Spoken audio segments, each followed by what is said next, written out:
नमस्कार, जनतंत्र टीवी देख रहे हैं आप और मैं हूं आपके साथ स्वाति आर्य। हमारे इस खास बुलेटिन आज की गुड न्यूज में आप सभी का स्वागत है। हाथ में रिमोट कंट्रोल लेकर जब हम टीवी ऑन करते हैं तो हर तरफ खबर ही खबर दिखाई पड़ती है। कहीं हत्या की तो कहीं लूट की वारदात की खबरें, जो दिल और दिमाग को अंदर से झकझोर कर रख देती हैं। साथ ही ऐसी खबरें हमें नेगेटिव भी बना देती हैं। न्यूज चैनलों पर दिन भर खबरों की होड़ में नंबर 1 बने रहने के लिए नए नए तरीके अपनाए जाते हैं, जिसे देखकर मानो ऊर्जा और उत्साह दोनों ही खत्म हो जाता है। तो अगर आप ऐसी खबरों से दूर भागना चाहते हैं और कुछ ऐसी खबर देखना चाहते हैं जो आपके दिल और दिमाग को ऊर्जा से भर दे, जो आपको कुछ अच्छा करने के लिए प्रेरित करे, तो जनतंत्र टीवी आपके लिए कुछ ऐसी ही खबरों का पिटारा लेकर आया है, जो आपकी दिन भर की कामकाज की थकान को छू मंतर कर देंगी, जिसे देखकर और सुनकर आपके चेहरे पर एक प्यारी सी मुस्कान आ जाएगी, साथ ही जो आपके माइंड को कूल कर देंगी और आपका दिल कह उठेगा कि ये तो है गुड न्यूज।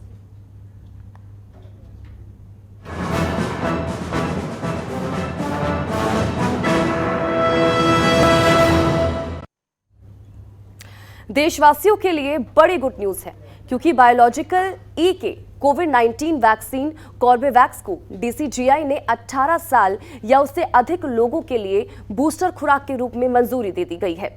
इसके पहले भारत के दवा नियामक डीसीजीआई ने अप्रैल के अंत में कॉर्बेवैक्स को 5 से 12 साल के बच्चों के लिए आपातकालीन उपयोग के लिए मंजूरी दी थी। इसी पर देखिए हमारी एक खास रिपोर्ट। बायोलॉजिकल ई के कोविड-19 वैक्सीन कॉर्बेवैक्स को डीसीजीआई ने 18 साल या उससे अधिक लोगों के लिए बूस्टर खुराक के रूप में मंजूरी दे दी है। इसके पहले भारत के दवा नियामक डीसीजीआई ने अप्रैल के अंत में कॉर्बेवैक्स को 5 से 12 साल के बच्चों के लिए आपातकालीन उपयोग के लिए मंजूरी दी थी। वहीं अब डीसीजीआई ने कॉर्बेवैक्स को हेट्रोलोगस के रूप में मंजूरी दी है। दरअसल हेट्रोलोगस का मतलब ये है कि जो लोग कोवैक्सीन या कोविशील्ड की दोनों डोज ले चुके हैं, वह अब कॉर्बेवैक्स वैक्सीन को बूस्टर खुराक के रूप में ले सकते हैं। एक और बूस्टर डोज की मंजूरी। कॉर्बेवैक्स वैक्सीन को कोविड-19 बूस्टर डोज के तौर पर मंजूरी मिली है। कोविड-19 की बूस्टर डोज के रूप में होगा इस्तेमाल।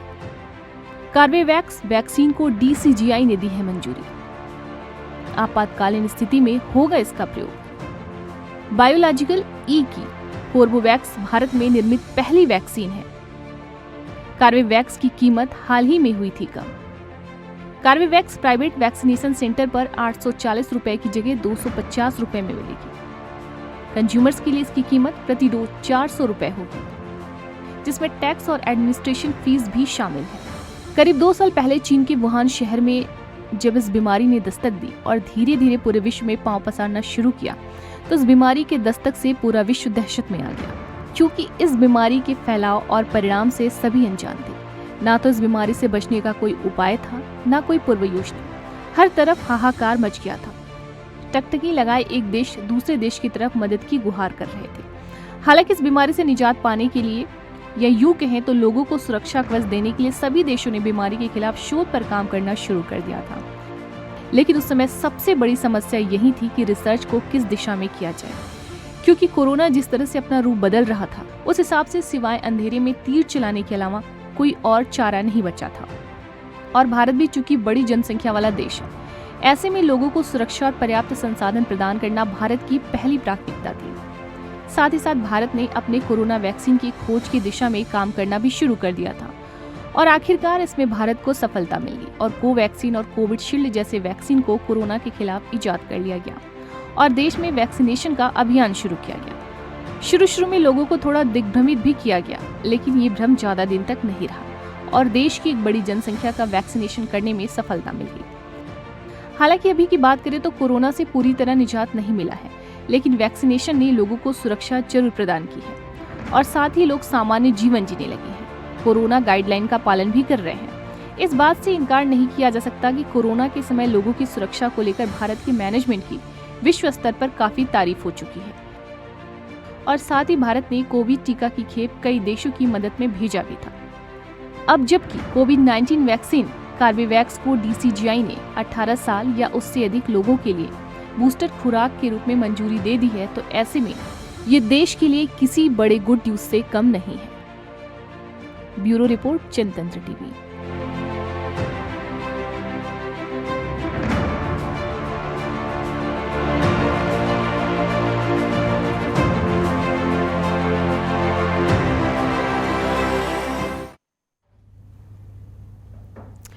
पीतल के कारोबार के लिए पूरी दुनिया में मशहूर मुरादाबाद के नाम पर एक और उपलब्धि जल्द ही जुड़ने वाली है।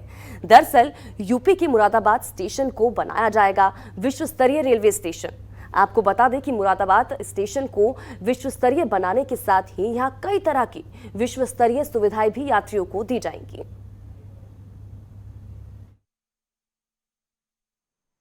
यूपी लगातार विकास कर रहा है। लगातार विकास होने के साथ ही उत्तर प्रदेश के नाम पर कई उपलब्धियां भी जुड़ रही हैं।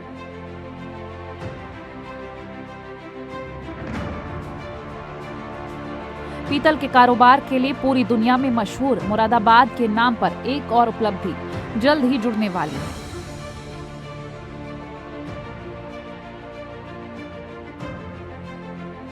दरअसल यूपी का मुरादाबाद स्टेशन बनाया जाएगा विश्व स्तरीय रेलवे स्टेशन। आपको बता दें कि मुरादाबाद स्टेशन को विश्व स्तरीय बनाने के साथ ही यहां कई तरह की विश्व स्तरीय सुविधाएं भी यात्रियों को दी जाएगी। संभावना है कि रेलवे स्टेशन पर ही 5 स्टार होटल की भी सुविधा उपलब्ध होगी। दरअसल उत्तर प्रदेश में मुरादाबाद के साथ ही 4 अन्य स्टेशनों को भी विश्व स्तरीय बनाने की कवायद शुरू कर दी गई है। स्टेशनों का निर्माण अंतर्राष्ट्रीय स्तर के 15 वास्तुविदों के पैनल की गाइडलाइन के आधार पर किया जाएगा। संभावना है कि इस वर्ष के अंत तक निर्माण की प्रक्रिया शुरू हो जाएगी। केंद्र सरकार प्रमुख रेलवे स्टेशन को विश्व स्तरीय सुविधाओं वाला बना रही है। देखने में रेलवे स्टेशन 5 स्टार होटल से कम नहीं होंगे। उत्तर रेलवे के मुरादाबाद रेल मंडल के मुरादाबाद और बरेली के अलावा करनाल हरियाणा, पठानकोट पंजाब और जालंधर पंजाब को विश्व स्तरीय बनाया जाना है। क्या होंगी सुविधाएं?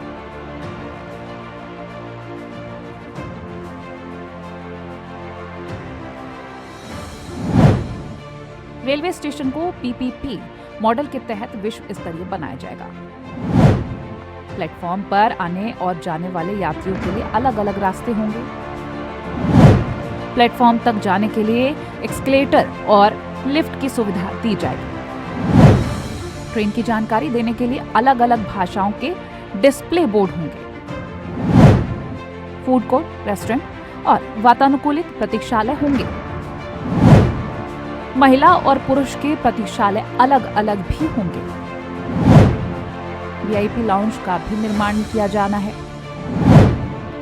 पूरे स्टेशन को सीसीटीवी से लैस किया जाएगा। स्टेशन पर शॉपिंग मॉल भी बनाया जाएगा। कोच की स्थिति भी डिस्प्ले बोर्ड पर ही मिलेगी। बैटरी चालित कार की सुविधा भी होगी। 4 और 2 पहिया वाहनों के लिए अलग अलग पार्किंग बनाई जाएगी। इससे पहले भी कुछ दिन पहले ही चेन्नई में पीएम मोदी ने 5 रेलवे स्टेशन के पुनर्विकास की आधारशिला रख देशवासियों को सौगात दी है। इनमें चेन्नई, एगमोर, रामेश्वरम, मदुरै, कटपड़ी और कन्याकुमारी के रेलवे स्टेशनों के नाम शामिल हैं। इसमें करीब 1800 करोड़ लागत आएगी और यात्रियों को आधुनिक और बेहतर सुविधाएं मिलेंगी। ऐसे ही एक और सौगात रेल की यात्रा करने वालों को भारतीय रेलवे की तरफ से पहले भी दी जा चुकी है। हालांकि उस पर काम होना बाकी है।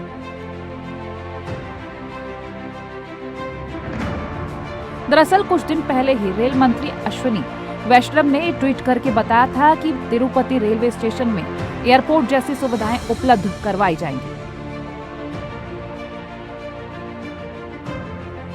इस कड़ी में अपने ट्विटर हैंडल पर उन्होंने भविष्य के रेलवे स्टेशन की तस्वीरें भी शेयर की थी। आंध्र प्रदेश के तिरुमाला स्थित प्रसिद्ध बालाजी मंदिर जाने वाले श्रद्धालुओं के लिए तिरुपति में भव्य रेलवे स्टेशन फास्ट ट्रैक पर तैयार होगा।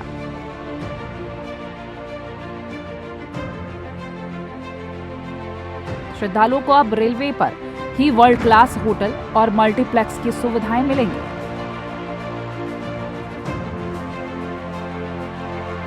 भारतीय रेलवे ने आंध्र प्रदेश के तिरुपति रेलवे स्टेशन के पुनर्विकास के लिए ठेके देने की प्रक्रिया पूरी कर ली है। रेलवे की तरफ से एक के बाद एक मिलने वाले इस तरह की सौगात लाजमी है कि लोगों के लिए एक बड़ी गुड न्यूज है। ब्यूरो रिपोर्ट, जनतंत्र टीवी।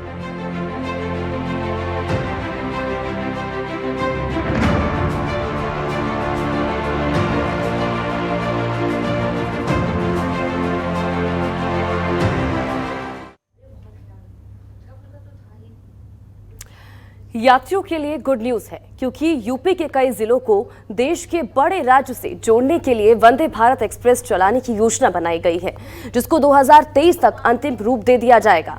क्या है ये पूरी योजना, देखिए हमारी इस खास रिपोर्ट में।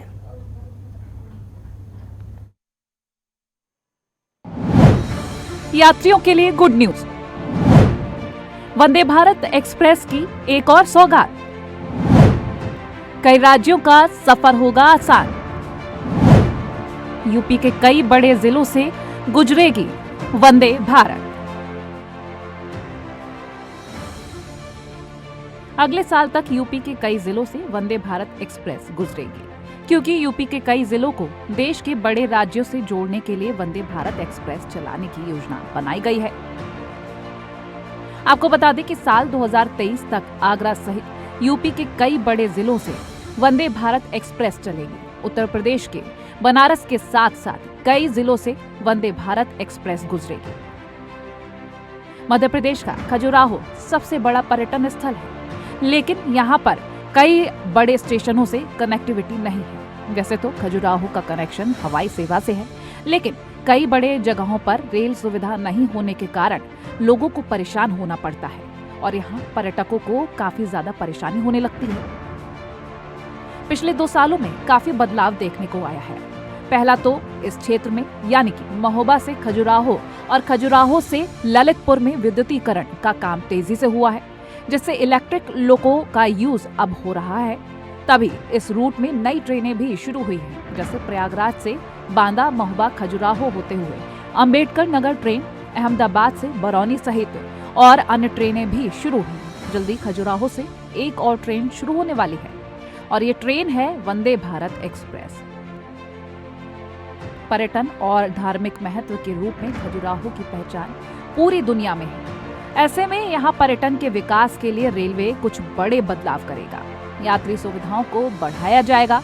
इसके अलावा खजुराहो स्टेशन के पुनर्विकास की योजना पर भी काम शुरू कर दिया गया है, ताकि खजुराहो को विश्व स्तरीय स्टेशन के रूप में परिवर्तित किया जा सके। खजुराहो में भी यात्री सुविधाओं को बेहतर बनाया जाएगा। वंदे भारत एक्सप्रेस पूरी तरह से स्वदेशी तकनीक से बनाए गए हैं। इस बात की पुष्टि रेल मंत्री अश्विनी वैष्णव ने किया है। ये ट्रेन यूपी के कई राज्यों से गुजरेगी, जिससे यूपी के लोग भी इससे लाभान्वित होंगे। रेल मंत्री की घोषणा को मूर्त रूप देने की तैयारी है। माना जा रहा है कि ये ट्रेन दिल्ली से खजुराहो के बीच झांसी होते हुए चलाई जाएगी। दिल्ली से खजुराहो के बीच की दूरी में ट्रेन का केवल 2 स्टेशनों पर यानी कि आगरा और झांसी में ठहराव होगा। इस ट्रेन से झांसी से दिल्ली की ओर जाने वाले यात्रियों को भी लाभ मिलेगा। रेल मंत्री के इस घोषणा के बाद पर्यटकों के साथ साथ आम जनता में भी खुशी का माहौल देखने को मिल रहा है। इससे पहले वंदे भारत के वर्जन 2 का 16 डिब्बों की एक और गाड़ी तैयार हो गई है। सूत्रों की माने तो ट्रायल के बाद जुलाई से यात्री इसमें सफर कर पाएंगे। वंदे भारत की तरह ये ट्रेन भी आधुनिक सुविधाओं से लैस होगी। साथ ही ट्रेन में कई अत्याधुनिक इक्विपमेंट्स लगाए गए हैं। जैसे ट्रेन में किसी ने स्मोकिंग की है तो ऑटोमेटिक ही अलार्म बज उठेगा, जिसके बाद यात्री को जुर्माना भरना होगा। वंदे भारत एक्सप्रेस में यात्रियों के बैठने की सहूलियत का विशेष ध्यान रखा गया है। ट्रेन की रिसाइकलिंग सीट को पुश बैक से लैस किया गया है। इसके अलावा सिक्योरिटी फीचर भी जोड़े गए हैं। हर डिब्बे में 4 आपातकालीन खिड़की दी गई। दरवाजे और खिड़कियों में फायर सर्वाइकल केबल का इस्तेमाल होगा, जिससे आग लगने की स्थिति में भी दरवाजा और खिड़कियां खोलना आसान होगा। साथ ही हर कोच में 2 के बजाय अब 4 इमरजेंसी पुश बटन लगाए गए हैं। जानकारी के मुताबिक वंदे भारत एक्सप्रेस 2 बिल्कुल दिल्ली मेट्रो की तरह ही फीचर दिए गए हैं। तैयार किए गए डिब्बे में स्मोकिंग अलार्म लगाया गया है। यात्री के स्मोकिंग करते ही अलार्म बज उठेगा। प्रत्येक कोच में 4 माइक और स्विच लगाए गए हैं। इसके अलावा पावर फेल होने के बाद ट्रेन भले ही रुक जाए, लेकिन डिब्बे में लाइट जलती रहेगी। मौजूदा समय वंदे भारत का रैक सिर्फ चेन्नई में तैयार हो रहा है, लेकिन जल्द ही पंजाब के कपूरथला और उत्तर प्रदेश के रायबरेली स्थित आधुनिक रेल कोच फैक्ट्री में भी वंदे भारत की रैक तैयार किए जाएंगे। मौजूदा समय वंदे भारत एक्सप्रेस ट्रेन नई दिल्ली से वाराणसी और नई दिल्ली से कटरा के बीच दौड़ रही है। ब्यूरो रिपोर्ट, जनतंत्र टीवी।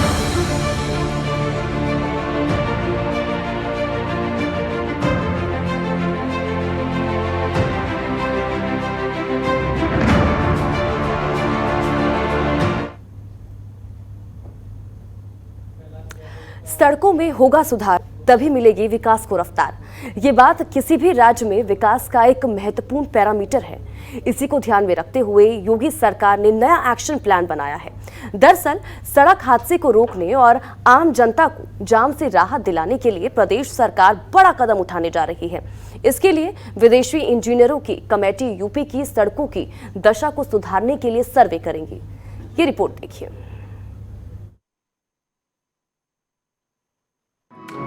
सड़कों में होगी सुधार, तभी मिलेगा विकास की रफ्तार। ये बात किसी भी राज्य में विकास का एक महत्वपूर्ण पैरामीटर है, क्योंकि सड़कों की बदहाली के साथ विकास की नींव कभी भी नहीं रखी जा सकती। अपने पहले कार्यकाल के समय से ही योगी आदित्यनाथ राज्य में विकास को लेकर प्रतिबद्ध हैं और इस दिशा में अपने पहले कार्यकाल से ही उन्होंने कार्य करना शुरू कर दिया था और सड़कों का निर्माण और विकास सरकार की पहली प्राथमिकता की सूची में शामिल रही। और आज यूपी की सड़कों की स्थिति को देखकर इस बात का अंदाजा लगाया जा सकता है कि पहले की तुलना में सड़कों की स्थिति अब सही है। लेकिन सड़क निर्माण के साथ साथ जो सबसे ज्यादा चिंता का विषय रही है वो है सड़कों पर होने वाले हादसे, क्योंकि हर साल सड़कों पर होने वाले हादसों से देश की आर्थिक संरचना पर बोझ बढ़ता है। हालांकि सड़कों पर हादसों को रोकने के लिए स्पीड पैरामीटर भी बनाया गया है, साथ ही यातायात से संबंधित कई नियम भी बनाए गए हैं, लेकिन फिर भी सड़क हादसों को कम नहीं किया जा सका है। इसी को ध्यान में रखते हुए योगी सरकार ने नया एक्शन प्लान तैयार किया है। दरअसल सड़क हादसे रोकने और आम जनता को जाम से राहत दिलाने के लिए प्रदेश सरकार बड़ा कदम उठाने जा रही है। इसके लिए विदेशी इंजीनियरों की कमेटी यूपी की सड़कों की दशा को सुधारने के लिए सर्वे करेगी। सर्वे रिपोर्ट पर सड़कों की डिजाइन में बदलाव होगा। इससे आने वाले दिनों में सड़क हादसे पर लगाम लगेगी और सड़कों पर जाम से राहत मिलेगी।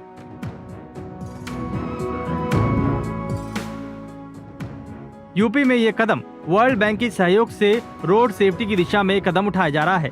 तैयारी पूरी हो गई है, जल्द ही कंपनी का चयन भी हो जाएगा। 5 जिलों में इंस्पेक्शन और सर्टिफिकेशन सेंटर बनेगा, जिसमें गोरखपुर, बरेली, मुरादाबाद, मेरठ और झांसी जनपद शामिल है। यहाँ सड़क सुरक्षा से जुड़े अधिकारियों और कर्मचारियों को ऑटोमोटिव ट्रैक पर प्रशिक्षण दिया जाएगा।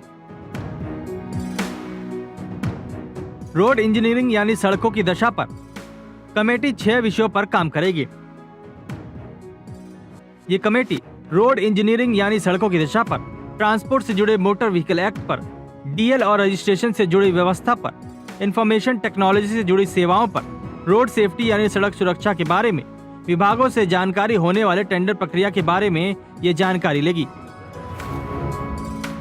एक रिसर्च के मुताबिक देश में करीब 67% हादसे निर्धारित सीमा से तेज गति से चलने वाले वाहनों की वजह से होते हैं। 15% हादसे बिना वैध लाइसेंस के गाड़ी चलाने वालों के कारण होते हैं। करीब 10% हादसे ओवरलोड वाहनों के कारण होते हैं और 15.5% मामले हिट एंड रन के तौर पर दर्ज किए जाते हैं। इसके साथ ही करीब 26% हादसे लापरवाही से वाहन चलाने या ओवरटेकिंग की वजह से होते हैं। इसके अलावा तकनीकी खामियां भी सड़क हादसों की प्रमुख वजह बनती है। राज्य सरकारों को सड़क सुरक्षा चुस्त करने के लिए केंद्र सरकार ने 14,000 करोड़ रुपए का समर्थन कार्यक्रम शुरू किया है। इसमें से आधी रकम एशियाई विकास बैंक और विश्व बैंक की ओर से मिलेगी। सरकार देश के हाईवे नेटवर्क पर 5,000 से ज्यादा ऐसी जगहों की शिनाख्त कर रही है जो हादसों के लिहाज से सबसे संवेदनशील है। उसके बाद जरूरी दिशा निर्देश बनाए जाएंगे। इसके साथ ही 40,000 किलोमीटर से ज्यादा लंबे हाईवे की सुरक्षा जांच करवाई जा रही है। तो ऐसी स्थिति में योगी सरकार की ये पहल जब मूर्त रूप ले लेगी तो बेशक आने वाले दिनों में सड़क पर चलने वाले लोगों के लिए एक बड़ी गुड न्यूज साबित होगी। ब्यूरो रिपोर्ट, जनतंत्र टीवी।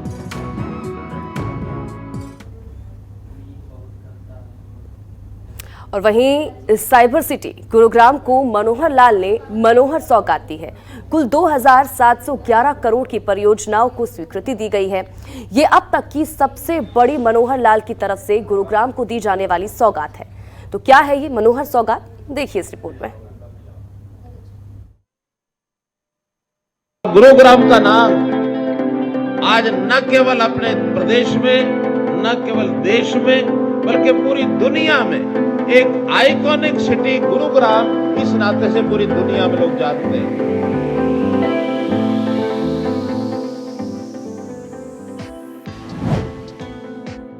गुरुग्राम को मिली मनोहर सौगात। सबसे बड़ी ग्लोबल सिटी बनाने का प्लान। 800 इलेक्ट्रिक पब्लिक वाहन भी खरीदेगी सरकार। हर घर पेयजल पहुंचाने के लिए वाटर ट्रीटमेंट प्लांट का ऐलान। साइबर सिटी गुरुग्राम के लिए 29 मई दिन रविवार सौगातों का दिन रहा। इस दिन मनोहर लाल ने गुरुग्राम वासियों के लिए 50-100 करोड़ नहीं बल्कि कुल 2711 करोड़ की विकास परियोजनाओं की सौगात दी। वित्तीय रूप से ये मुख्यमंत्री द्वारा किसी भी रैली में की गई अब तक की सबसे बड़ी घोषणा है। गुरुग्राम के लिए मनोहर घोषणाएं। गुरुग्राम में 1001 एकड़ में बनाई जाएगी सबसे बड़ी ग्लोबल सिटी। पानी की समस्या से निजात के लिए जीएमडीए की विभिन्न परियोजनाएं 1275 करोड़। लोक निर्माण विभाग से संबंधित सभी मांगों को मंजूरी 458 करोड़। नगर निगम गुरुग्राम के विभिन्न कार्य 200 करोड़। पटौदी के 86 गांवों 14 ढाणियों के लिए वाटर ट्रीटमेंट प्लांट 164 करोड़। सोहना और तावड़ू में पीएससी का निर्माण 3.60 करोड़। सोहना में बोरवेल 4.42 करोड़। सीही गांव में 15 एकड़ भूमि में बनाया जाएगा नया बस स्टैंड। स्कूलों के अपग्रेड, नई बिल्डिंगों के निर्माण और स्कूलों से संबंधित सभी कार्य मंजूर। गुरुग्राम में पुराने बस स्टैंड को सिटी बस सर्विस के लिए अलग से बनाया जाएगा। गुरुग्राम की 60 अवध कॉलोनियां होंगी नियमित।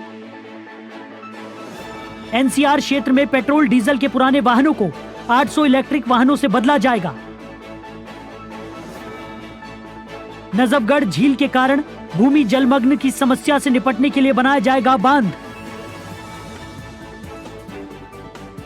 हरियाणा के मुख्यमंत्री मनोहर लाल ने कहा कि हम युवाओं को रोजगार योग्य बनाकर स्वावलंबी बनाने में विश्वास रखते हैं और इसीलिए हम स्टैंड अप पॉलिसी पर कार्य कर रहे हैं। लेकिन कुछ नेता सिट डाउन पॉलिसी से जनता को बहकाकर उन्हें सब कुछ मुफ्त में देने का वादा कर रहे हैं। सिट डाउन पॉलिसी समाज के लिए घातक है और लोग अब इस नीति के नुकसान को भली भांति समझ रहे हैं। मुख्यमंत्री ने ये बात गुरुग्राम में आयोजित प्रगति रैली को संबोधित करते हुए कही। इस दौरान उन्होंने 2711 करोड़ रुपए की घोषणाएं कर गुरुग्राम वासियों को विकास कार्यों की बड़ी सौगात दी। गुरुग्राम का अपना इतिहास है। हम जानते हैं कि इसका नाम गुरुग्राम भी उसी इतिहास के नाते रखा गया। ये गुरु द्रोणाचार्य जी की धरती है। गुरु द्रोणाचार्य जी को हम नमन करते हैं कि शिष्य गुरु परंपरा में उन्होंने जिस प्रकार से एक मिसाल कायम की है, हम उसी प्रकार से ज्ञानवर्धन के नाते गुरु द्रोणाचार्य जी से और अपनी प्रेरणा लेते रहे। उन्होंने कहा कि आइकॉनिक सिटी होने के नाते गुरुग्राम की पहचान आज प्रदेश और देश में ही नहीं बल्कि दुनिया में बनी है। गुरुग्राम हरियाणा की आर्थिक राजधानी भी है और इतने सालों में गुरुग्राम का जो विकास हुआ है उससे आज गुरुग्राम सपनों का शहर बन गया है। उन्होंने कहा कि अगले 6 महीने में गुरुग्राम में 1001 एकड़ में ग्लोबल सिटी बनाई जाएगी जो सबसे बड़ी ग्लोबल सिटी होगी।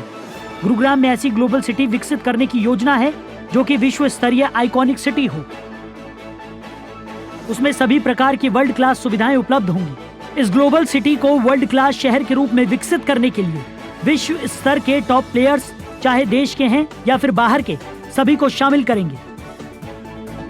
उदाहरण के लिए सेक्टर 37-38 इसके बीच में 1000 एकड़ एक जगह रखी हुई है। हमने HSIDC ने एक्वायर की हुई है और वो कई वर्षों से उसकी प्लानिंग बन रही है, कुछ आगे बढ़ाने के लिए किसी सरकार ने पहले काम नहीं किया।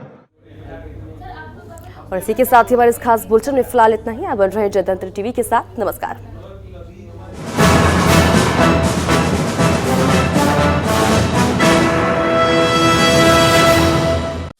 खबरों के निष्पक्ष विश्लेषण के लिए सब्सक्राइब करें Janatantra TV and press the bell icon. Never miss any update.